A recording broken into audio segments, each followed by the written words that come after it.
যদি এখন বিয়ে না করিস তাহলে তুষার ভাববে যে তুই ওকে ভালোবেসে ফেলেছিস, যার কারণে আর বিয়ে করতে চাচ্ছিস না। মায়ের মুখে এই কথা শুনে আমি মাকে বললাম, কখন আসবে তারা আমাকে দেখতে? এই তো তারা রওনা দিয়ে দিয়েছে, তুই তাড়াতাড়ি তৈরি হয়ে নে। আমি তাড়াতাড়ি করে তৈরি হয়ে নিলাম। সন্ধ্যা 6:30টায় তারা চলে এলো। ছেলে এসেছে আর ছেলের বোন দুলাভাই এসেছে। ছেলের বাবা মা নেই, বাবা ছোটবেলায় মারা গেছে আর মা 2 বছর আগেই মারা গেছে। ছেলে নিজের ব্যবসা করছে।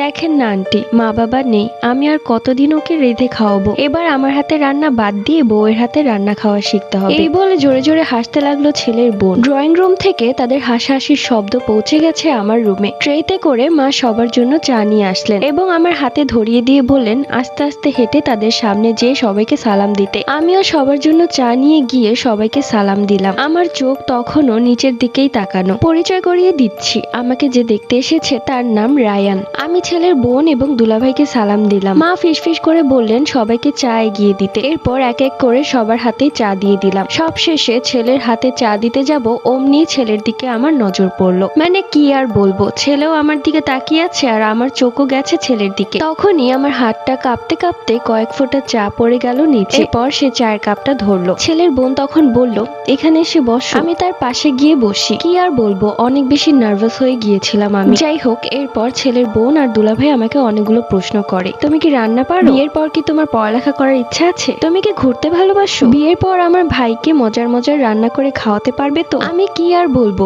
মুচকি হাসি দিলাম। তখন আমার সামনে ছেলের বোন ছেলেকে বলতে লাগলো, কি মেয়ে পছন্দ হয়েছে তো? এরপর সবাই হাসতে লাগলো। আমার বিয়ে ভাঙার বিষয়টা বাবা আগেই বলে দিয়েছিল, যাতে বিয়ের পর কোনো ঝামেলা না হয়। তারা সব শুনে বলেছে আমাদের কোনো আপত্তি নেই, বিয়ে তো আর হয়নি, আর ওইরকম ফালতু লোকের সাথে বিয়ে না দিয়েই ভালো করেছে। এরপর আমি ঘরে চলে আসি।